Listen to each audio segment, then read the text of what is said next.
Marriage is now a fundamental right for same-sex couples. That is what the U.S. Supreme Court ruled last week. But the Attorney General in Texas says county clerks can refuse to issue marriage licenses to gay couples. Officials in Mississippi, Louisiana, and Kentucky have tried to delay the licenses as well. So what happens when you ignore the Supreme Court? That's a good question for Heather Brown. Didn't we always learn in fifth grade civics that what the Supreme Court says goes? Is law of the land. Yes.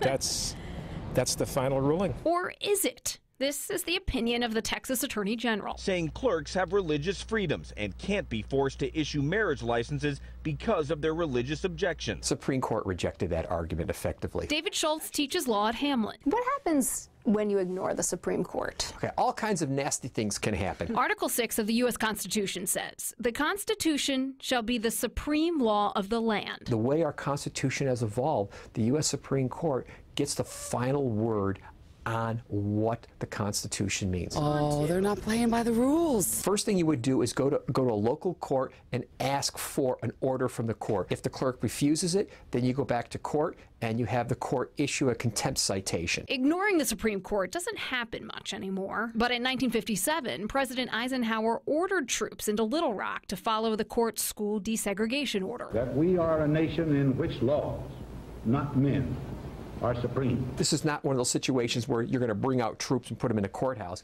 but I could see a court saying, well, fine, if you're not going to do it, we're either going to fine you heavily until you do it, or more likely, I think at this point, what they're going to do is just automatically issue the licenses themselves. Ultimately, those licenses will be issued. It's really a question of how much resistance and how long these public officials want to fight. Do you think it's ultimately going to work for them? Absolutely not. Absolutely not. In his opinion, the Attorney General of Texas did acknowledge that anyone who denies a marriage license could face lawsuits and fines, but there would be lawyers available to help them fight any litigation. Public officials are required to take an oath saying that they will uphold the law.